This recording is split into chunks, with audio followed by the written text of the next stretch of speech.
प्यारे छात्र एवं छात्राओं, आज हम स्वर संधि का जो पहला भेद है उसका अध्ययन करने वाले हैं। स्वर संधि का पहला भेद डालते अपन यण स्वर संधि। यण स्वर संधि, यण स्वर संधि। यण स्वर संधि का सूत्र क्या है? इको यण, इको यण, इको यण। क्या सूत्र है? इको यण सूत्र है। यण संधि का सूत्र क्या है? इको यणची है। अब इको यणची का मतलब क्या होता है, इसको अलग करेंगे अपन। तो क्या है? इक प्लस अच बराबर यण। अब इक का मतलब क्या होता है? जैसे कि माइनस का सूत्र 14 होते हैं, तो पहला माइनस सूत्र क्या है? आई ऊन, आई ऊन। दूसरा क्या है? रिली, री ली और कै। तीसरा क्या है? एओंग, ए ओ। चौथा क्या है? आई आउ और चे। पांचवा क्या है? हाइवर्ड, ह य व र और टे। छठा क्या है? ल और न। सातवां क्या है? यमंगनम, य म ग न और यम। ये 7 सूत्र लिखे अपने मास्टर सूत्र में से। 14 होते हैं वैसे तो मास्टर सूत्र, पर अपने क्या इतने की जरूरत पड़ रही है अभी, तो इतने लिखे मैंने। अब देखो क्या नियम है यण स्वर संधि का। सूत्र के आधार पर नियम बना रहे अपन। सूत्र क्या है? इको यणची। अभी इसका अलग, इसको अलग अलग करा अपन ने, तो एक प्लस अच बराबर क्या बना? इको यणची। इको यणची का मतलब क्या है? एक प्लस अच बराबर यण। अब एक का मतलब क्या होता है, तो माहेश्वर सूत्र से जानेंगे हम।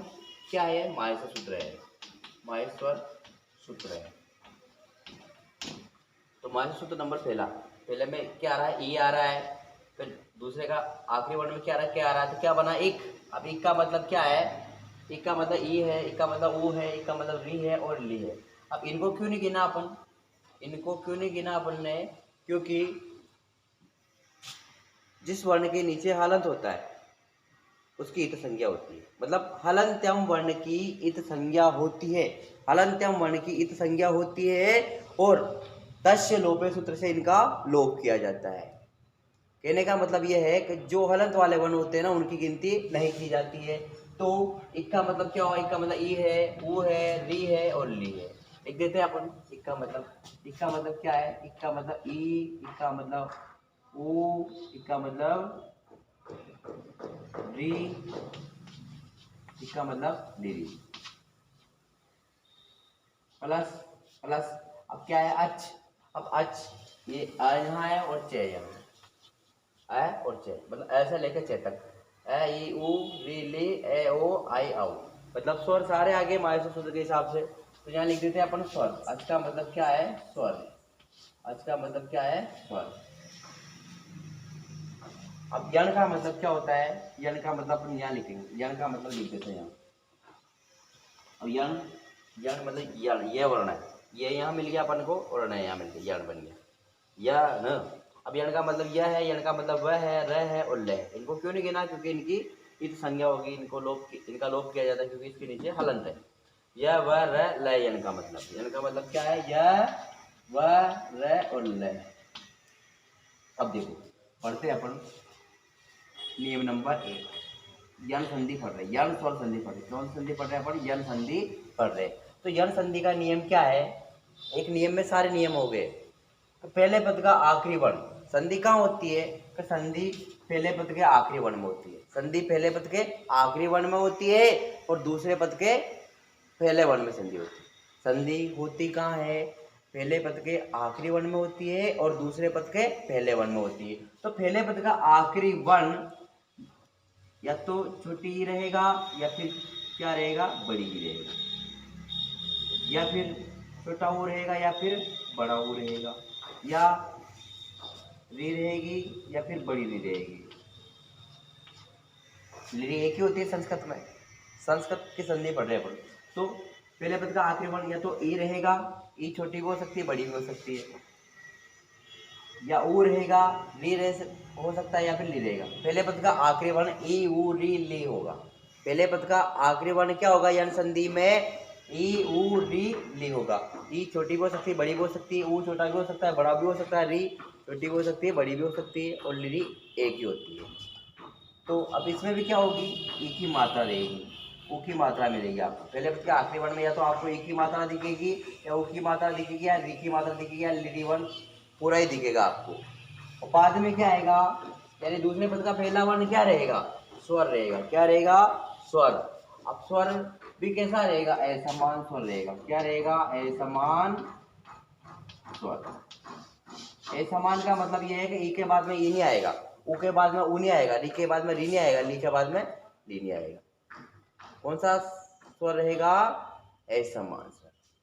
तो करना क्या है? यदि पहले पद के आखिरी वर्ण में एक ही मात्रा होती है तो जिस वर्ण के एक ही मात्रा लगी होगी, जिस वर्ण के एक ही मात्रा लगी होगी, जिस वर्ण के एक ही मात्रा लगी होगी उस वर्ण को आधा करेंगे। तो क्या करेंगे? अर्धवर्ण, अर्धवर्ण, अर्धवर्ण प्लस, पहले क्या करें? अर्धवर्ण प्लस। अगर एक ही मात्रा रहेगी, सबसे पहले एक ही मात्रा जिस वर्ण के होगी, ई की ऊ की री की मात्रा जिस वर्ण की लगी होगी उस वर्ण को सबसे पहले क्या करेंगे? आधा करेंगे। और ई की मात्रा को हटा के क्या करेंगे? ये करेंगे। क्या करेंगे? ये। ऊ की मात्रा को हटा के क्या करेंगे? वे करेंगे।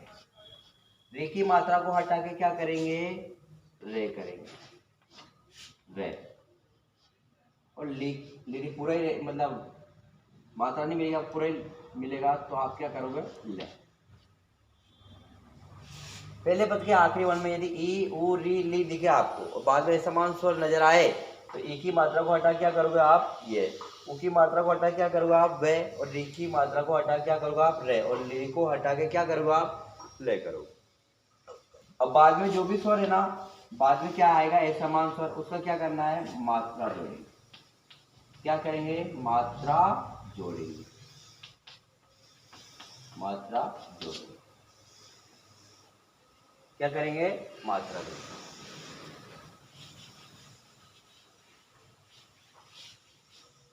मात्रा जोड़ेंगे।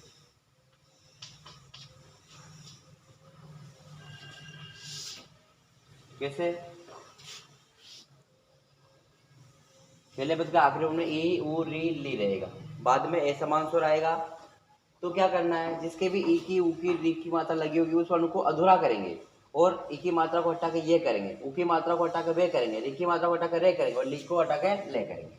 और जो भी स्वर आएगा उसका क्या करेंगे? मात्रा जोड़ेंगे। कहाँ पर? इनमें। देखते कैसे?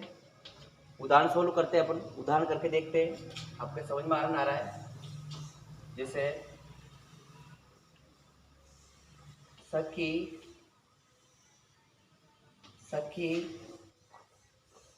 प्लस ऐश्वर्य। तो यहाँ नहीं आ रहा है, यहाँ से लिखते हैं सखी, सखी प्लस ऐश्वर्यम, ऐश्वर्यम, ऐश्वर्यम। क्या लिखा रहा है? सखी प्लस ऐश्वर्यम लिखा रहा है। पहले पद के आखिरी वर्ण में क्या आ रहा है? ई आ रहा है, मतलब बड़ी की मात्रा आ रही है। बाद में क्या आ रहा है? असमान स्वर आ रहा है। नहीं आ रहा है, ई के बाद में ई नहीं आ रहा ना, मतलब असमान स्वर ही आ रहा है। तो क्या करते हैं? इससे सफेदा वाले को ऐसा कैसे लिख दो आप? फिर एक ही मात्रा लगी ना, तो जिस वर्ण की एक ही मात्रा लगी होगी उस वर्ण को क्या करना है? आधा करना है। अर्धवर्ण। तो आधा वर्ण करेंगे तो आधा खे कर दिया अपन ने, आधा खे। एक ही मात्रा को हटा के क्या करना है? ये करना है। ये कर दिया आधा, ये आधा ये कर दिया अपन। ठीक है। अब क्या है? असमान स्वर में क्या करते हैं? मात्रा जोड़ते हैं। अब मात्रा जोड़ेंगे ना अपन, तो आई की मात्रा जोड़ेंगे तो ये पूरा हो जाएगा और ये मात्रा जुड़ जाएगी। इसकी मात्रा ऐसे लगाते हैं। सत्य बना, बचा क्या? स्वरियम। जो भी बचा उसको ऐसा कैसे लिख दो आप? क्या बन गया? सत्य सके स्वरयम, ये बना। दूसरा देखो आप, जैसे अति प्लस उत्तम, अति प्लस उत्तम, उत्तम, अति प्लस उत्तम। पहले पद के आखिरी वर्ण में क्या आ रहा है? ई आ रहा है। ई की मात्रा आ रही ना, तो जहां भी आपको ई उ री ली की मात्रा दिखे वहां कौन सी संधि रहेगी? यण संधि रहेगी। या फिर यण संधि की सबसे बढ़िया परिभाषा है, यदि आपको ये और वैसे पहले अधूरा शब्द दिखे, ये वह और रे से पहले अधूरा शब्द दिखे तो वहां यण संधि रहेगी। और ये और वह से पहले अगर कोई पूरा शब्द दिखता है तो फिर वहां अयची संधि होती है। पहले पद का आखिरी वर्ण क्या आ रहा है? ई आ रहा है, ये आ रहा है, तो ये जिसके भी होगा उस वर्ण को आधा करेंगे अपन। तो आधा ते आय लिख दिया अपन ने। ई की मात्रा किसका आ रही, किसके लग रही? ते के लग रही, तो आधा ते लिख दिया अपन ने। ई की मात्रा को हटा के क्या करेंगे? ये करेंगे।